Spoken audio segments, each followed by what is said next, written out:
मल्लिकार्जुन खड़गे जी, केसी वेणुगोपाल जी, रणदीप सुरजेवाला जी, डीके शिवकुमार जी, सिद्धरमैया जी, डीके हरिप्रसाद जी, के.एच. मुनियप्पा जी, डीके श्रीनिवास जी, स्टेज पे कांग्रेस पार्टी के वरिष्ठ नेता, हमारे प्यारे कार्यकर्ता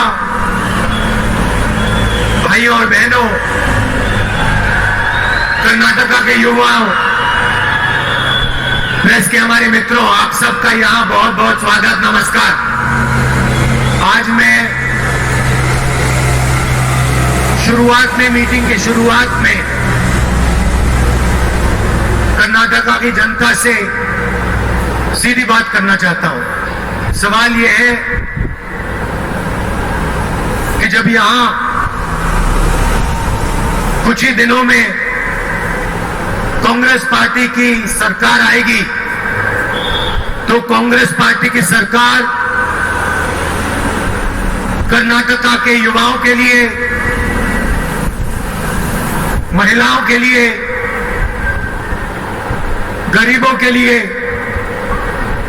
क्या करेगी। हिमाचल में चुनाव हुआ, पहले छत्तीसगढ़, मध्य प्रदेश, राजस्थान में चुनाव हुआ, और मुझसे जो हिमाचल प्रदेश के नेता, छत्तीसगढ़ के नेता, इन्होंने मुझसे पूछा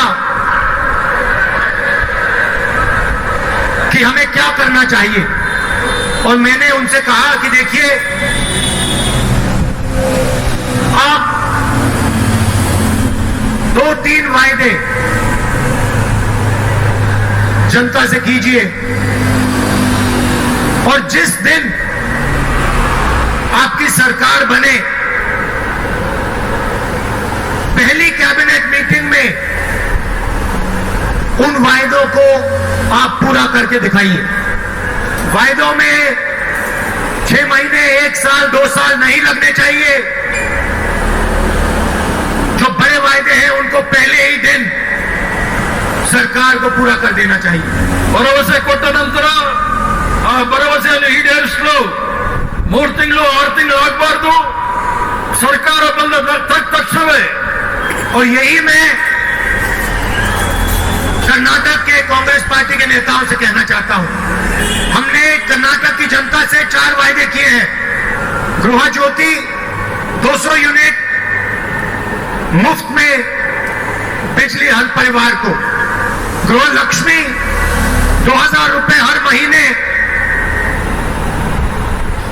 महिलाओं को, अन्नभाग्य 10 केजी चावल हर परिवार के मेंबर को हर महीने, और सबसे जरूरी युवा निधि 3000 रुपए हर महीने कर्नाटक के हर ग्रेजुएट को 2 साल के लिए, और 1500 रुपए हर महीने डिप्लोमा होल्डर्स को। और इन वायदों को पूरा करने में 6 महीने, 1 साल, 2 साल नहीं लगने चाहिए। ये वायदा पहले दिन, पहली कैबिनेट मीटिंग में पूरे हो जाने चाहिए।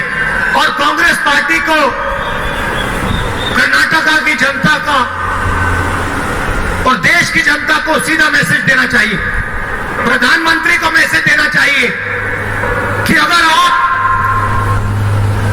हजारों करोड़ रुपए अदानी जी जैसी कंपनियों को दे सकते हो, तो हम गरीबों को, महिलाओं को, युवाओं को पैसा दे सकते हैं।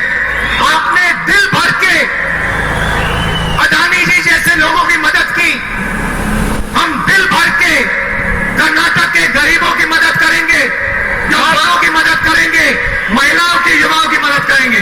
आप अपना काम करो, हम अपना काम करेंगे।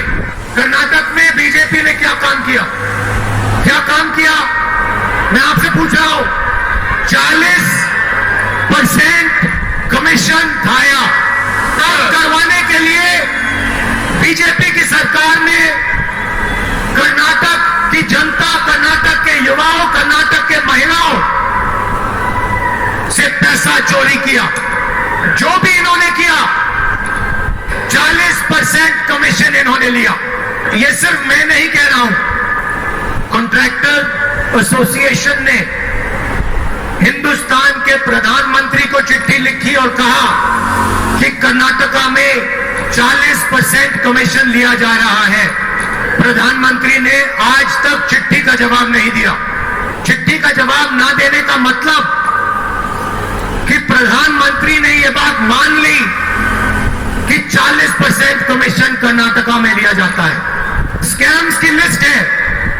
स्कूल एसोसिएशन ने चिट्ठी लिखी, पुलिस सब इंस्पेक्टर स्कैम हुआ, 80 लाख रिश्वत ली गई, assistant professor job scam, engineer job scam, ये सब आपने सहा है। और जब मैंने ये बात पार्लियामेंट में रखी, जब मैंने अदानी जी के बारे में प्रधानमंत्री से सवाल पूछे, पहले मेरा माइक ऑफ कर दिया गया। मैंने क्या पूछा? प्रधानमंत्री जी, आपका अदानी जी से क्या रिश्ता है? मैंने पार्लियामेंट में एक फोटो दिखाई, पार्लियामेंट में, जिसमें नरेंद्र मोदी अदानी जी के हवाई जहाज में रिलैक्स करते हुए दिखते हैं, ऐसे बैठे हैं जैसे वो अपने घर में बैठे हैं। मैंने पूछा क्या रिश्ता है? फिर मैंने सवाल पूछा कि हिंदुस्तान के एयरपोर्ट्स अदानी जी को दिए जा रहे हैं और एयरपोर्ट देने से पहले सरकार नियम बदलती है। नियम क्यों बदला? किसने बदला? नियम था कि एयरपोर्ट चलाने के लिए एक्सपीरियंस होना चाहिए। अदानी जी का कोई एक्सपीरियंस नहीं है एयरपोर्ट चलाने में। मुंबई एयरपोर्ट उनके हवाले कर दिया गया। जिसका एयरपोर्ट था उस पे सीबीआई, ईडी के केसेस लगा दिए और उससे एयरपोर्ट छिनवा दिया और अदानी जी के हवाले कर दिया।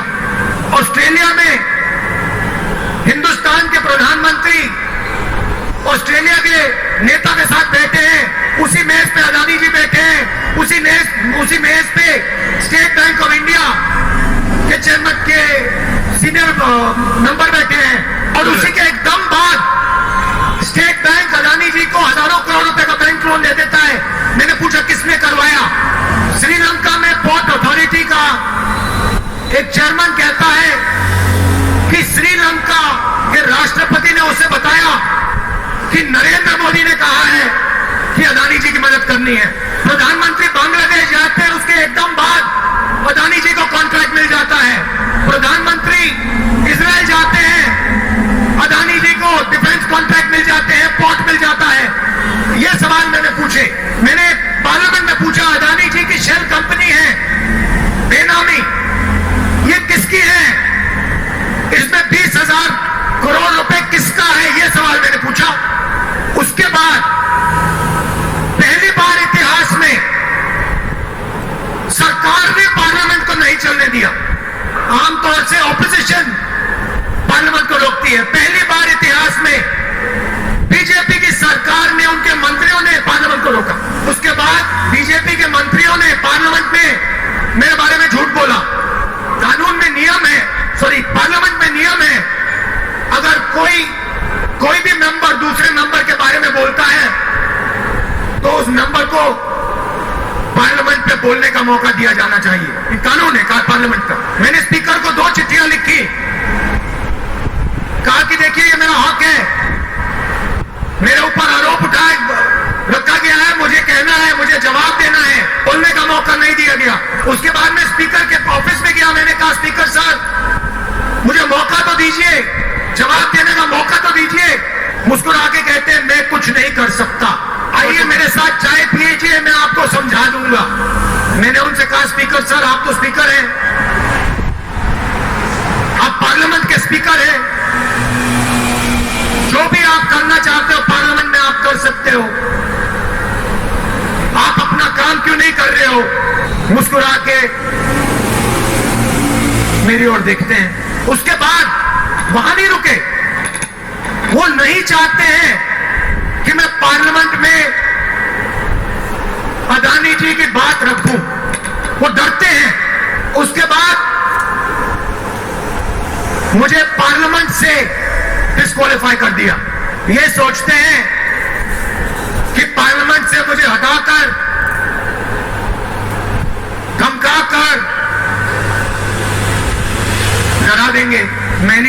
से। मैं फिर से दोहराता हूं, प्रधानमंत्री जी, आपका अदानी जी के साथ क्या रिश्ता है? और ये 20,000 करोड़ रुपए जो शेल कंपनीज में है, वो किसके हैं? ये जो बेनामी पैसा है, वो किसका है और कहां से आया? और जब तक इसका जवाब नहीं मिलेगा, तब तक मैं नहीं रुकने वाला हूं। मुझे डिस्क्वालीफाई कर दो, जेल में डाल दो, कुछ भी कर दो, कोई फर्क नहीं पड़ता। अदानी जी एक चिन्ह है, करप्शन के एक चिन्ह है। 21वीं सदी में एक व्यक्ति हिंदुस्तान का पूरा इंफ्रास्ट्रक्चर,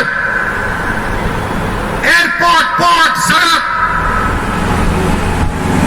सारा का सारा उठा ले जाता है। हजारों करोड़ रुपए धन जादू से उनकी कंपनी में आ जाता है। सबसे जरूरी इंफ्रास्ट्रक्चर, डिफेंस इंफ्रास्ट्रक्चर की कंपनी में चाइना का एक डायरेक्टर बैठा है। अदानी जी की शेल कंपनी में चाइना का डायरेक्टर है। बात समझिए, कोई इन्वेस्टिगेशन नहीं हो रहा। अदानी जी डिफेंस में काम करते हैं, कोई इन्वेस्टिगेशन नहीं हो रहा कि भैया आपकी कंपनी में चाइना का डायरेक्टर कैसे बैठा हुआ है, ये है कौन, किसने बैठाया इसको, क्यों बैठाया? और फिर ध्यान भटकाने की कोशिश करते हैं, ओबीसी की बात करते हैं, कहते हैं कि मैंने ओबीसी का अपमान किया। चलिए आज ओबीसी की बात करते हैं, पूरी करते हैं। सबसे बड़ा सवाल क्या है? अगर हम ओबीसी की बात करते हैं, दलितों की बात करते हैं, हिंदुस्तान के लोगों की बात करते हैं, तो सबसे बड़ा सवाल क्या है? सबसे बड़ा सवाल यह है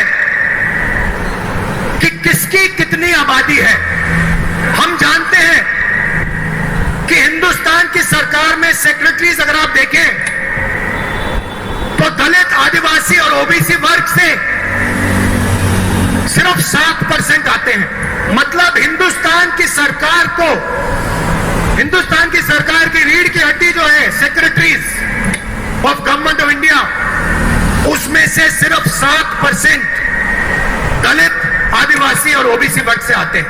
तो सबसे बड़ा सवाल है, हिंदुस्तान में ओबीसी कितने हैं, आदिवासी कितने हैं, दलित कितने हैं? तो अगर हम धन बांटने की बात करें, अगर हम सत्ता बांटने की बात करें, तो पहला कदम यह होना चाहिए कि भैया किसकी कितनी आबादी है। यूपीए ने, कांग्रेस पार्टी ने 2011 में कास्ट बेस्ड सेंसस किया।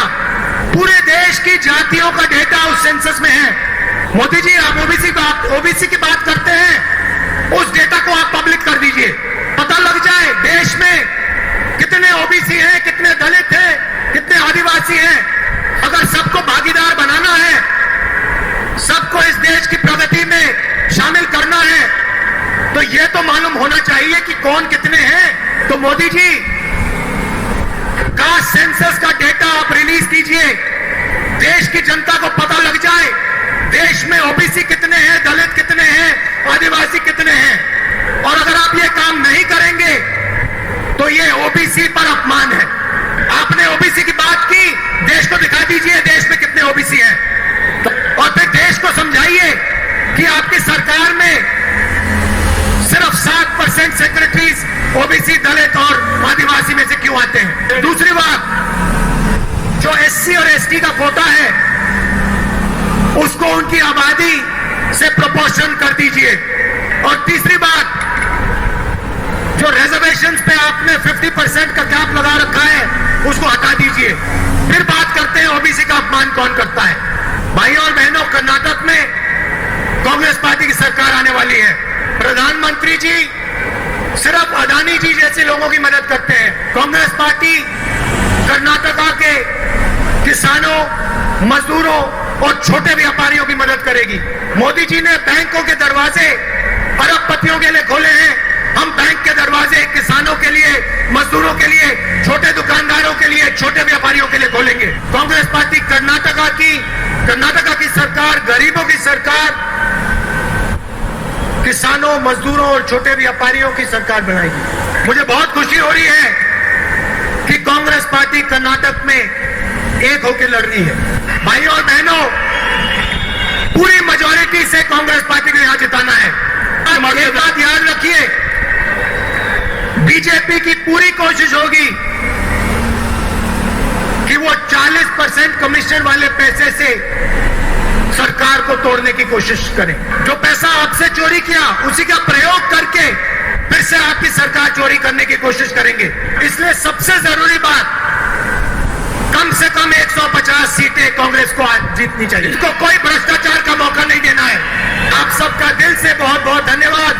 और जो हमारे कार्यकर्ता हैं, कांग्रेस पार्टी के बब्बर शेर हैं, आप निकलिए, जनता के बीच में जाइए और 150 सीटें यहां जितवाइए। धन्यवाद।